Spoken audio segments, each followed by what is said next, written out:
Bueno, Sagardotegian gaudenez ezagutuko ditugu tripak. Biliko gara hemen batera eta bestera. Ze parrilla usaina iristen da, ezta? Iristen da. Eta berotasuna ere, bai, Iristen da, hortxe. Parrillan hemen lanean aritzen direnak egunero, Garbine Etxezarreta. Horixe. Eta Jokin Mariazkurrena. Inigo ez da Etxezarreta bakarra etxon, eta arratsalde bikote.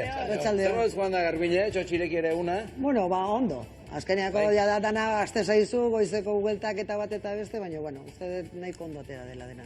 Bai, Jokin, Inigo Etxezarreta izan da protagonista, baina zu ere, bai, ezta? Horrek, uste dugu txak, ireki eta... Ireki, gero parrillan, jendentza garai guzti egin, da ni uste jendea guztua gondala, eta hori guri betetze egun goz badala, eta horrekin guztua. Zuetzat zer da, Garbine, zuen etxean horrelako egun importante bat antolatzea, eta hirugarren aldiz. Hirugarrena edo laugarrena ez dakit. Laugarrena. Hirugarrena jarraian, laugarrena totalen. Bueno, beste zure izenare atetzen da medio guztietan, eta, bueno, gu ere gustora sentitzen gera, jendeari proposamen hori emateko ere bai. Zuen izena medio guztietan ateratzen da, horrek esan nahi du agian gaur bihar etzi deiak jasoko dituzuela. Larun bat eguerditarako, talde handiak... Bai, abisatu goizuet, bat eguerditarako. Lepo dagoela. Guk 30 marrantzat eskatu nahi genuen, baina beste batera joan berko. Bai, eske jende guztia dago... Jende guztia dago larun batetan esketa, bueno... Ondo, haizu eta zuen nola antolatzen zarete, zein dira zuen lanak? Zu txotxean aritzen zara, baina beste zerbait egiten duzu, ala... Zein dira guren lanak, ama. Asko, ez da, asko. Bueno, asko, nik gutxi bera sukaldea eta komedorea lantzen ditut edo organizatzen ditut, eta bera egiten da parrillan eta gero txotxeko garaian. Sagardo egiteko garaian, aita eta bilak izaten dira. Orduan ja ni hemen nago jangelan, baina bestela bien artean. Parrilla aipatu dugu, Jokin, zenbat txuleta prestatu dituzu gaur?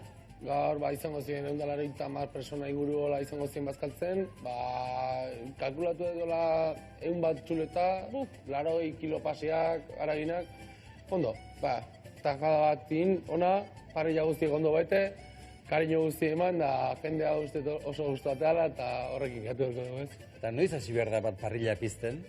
Baskariak emateko edo basariak emateko? Gu normalean baskariak astegunean ordu bat horretan jartzen dugu ordua irikiera, eta astegunean ordu bitan. Orduan 12 erdik aldera, aurretikan haragiak ateatzen ditugu tenperatzeko, baina parrilla 12 erditan, zati orain ventiladoriak inda errez pizten da. Martxan dago. Bai, gero horri izango da jendea, ez da, nik gutxixiago egina, nik geixiago egina, nik alpargata bezala. Baina deneti dago. Deneti dago, eta baina hori azkenien bezeroak azkenien bere etortzen bazkaltzea, eta behar nahi du jan, behar gustatzen bezala. Hori ulergarri da. Orduan guk hor kantxa iriki bat ematen dela esan dugu nuke, guk aragiak gure puntura atera, eta gero nahi balin behazuk gero, ez da bat arazeik, eta jende asko dakau, asko injakaten duna, etortzen dela, igual, eta hazmela como tú sabes hacerla, eta hola, ez? Eta dago, ez da? Eta zuri nola gustatzen zaizu? Nei, gutxi egina. Gutxi egina. Gutxi. Zuri ere bai, Garbine? Nire bai. Baruti berua donde dila, baina... Baina, bueno, azkenen jende bakoitzak bere ohiturak edo gustuak edo... Jende asko dago ikusiarekin bakarrik, gorria ikustearekin atzea ematen dien, esaten dioten askotan. Begia tapatu eskero, probatu, eta ikusiko zen duke beste goz badela, baina ezin dute. Garbine, noiz eta nola sortu zen Alorrenea Sagardotegia? Alorrenea Sagardotegia, nesenarra gaztetatik hasi zen Zubietako sagardotegi batean mutil bezala, gero Añorgara joan ginen alkilerrean, eta ja bere mundu hori zan, eta berak nahi zuen bere sagardotegia. Eta orduan, biok buru belarri sartu ginen hemen, egin gendun sagardotegia pusketa bat, eta gero ampliatzen joan ginen, zen hau goio hasi joan. Eta aia mundu horretan sartuta, berak zen kapritxoa, berak gustatzen zaizkan sagarrekin sagardo egitera. Eta orduan, aian erosi gendun terreno bat, eta lanatu ditugu 8.000 arbola, sagar arbola. 8.000 dauzkagu. Eta horretik orain, amasemiak hemen egoten eta aitak nahiko lan badaukalako oan sagaztian. Aurten ere, 120 tona jaso ditugu sagar ondoretikan, eta pentsatzen dugu, hemendik urte batzutara, etxeko sagardo guztia etxeko sagarrarekin egin ala izan. Barkatu ama, baina netzako orgulloa da, gero, atera salmentara o atera egozein taberna saltzia de restaurante, eta nire aita eta amak landatu ditun sagaztitatik sardo botila saltzen horta, orgullo personal asko daulan, rekalkalme. Ama batentzat ere gauza handia da, ezta? Semeain entxufatuta ikustea, ez da Garbiñe? Bai, gaina gustatzen zaio eta gustora ni bera ikasten izan nion digo, hau oso lotua da lan hau, oso lotua eta ikusi nahi badezu segi ikasten, ez nik zuekin nahi dut. Hasi izan hemen, eta ja Sagastian ere bera hasi da, nahi ditu beste proiektu batzuk egin, Sagarrondo gehiago landatu, eta bueno, uste zaio goguakin dagoela.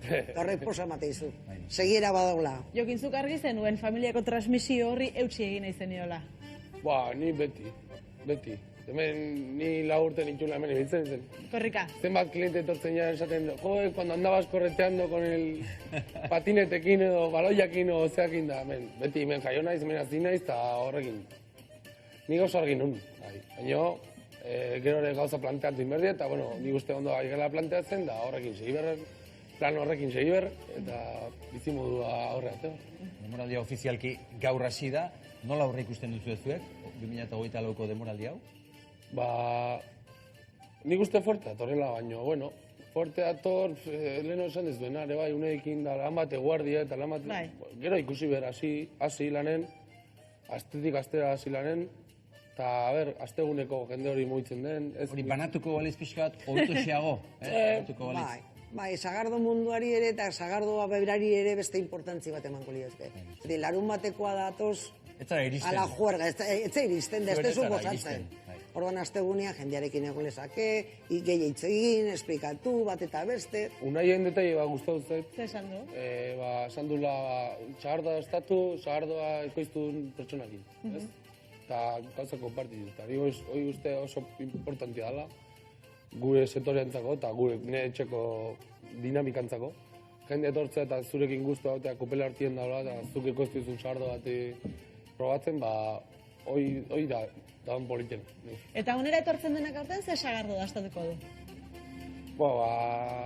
Sagardoa argazkien atera dena eta zean izan duna, da, amak esan duna, gure etxeko sagastitatik ekoiztutako sagar batetik aitako lago landatu, hortikan litro batzuk atera eta hori jende dastatzen batea hori da, hori bat, eta gero bestea, izango da sagardo bat oso atratiboa biztantzako, ze kolore oso bizia daka, hori bizi badaka, gorpuz gutxikoa, eta gero bai fruta asko emango digun sagardo bat izango da. Oso ona, biztan da pasio izugarri. Hori importantea da, eta horrek ez toka prezio horiek, Garbiñe. Ez oso gustora dago bera, eta berak bizi du gainera. Horre gustu ematen du, eta esaten duzu, segida badakazula, ez? Horre gustu ematen du. Posten gara, eskerrik asko bikotu. Ea astean zer elkar ikusten du. Hemen izango geha. Eskerrik asko, ondo segi.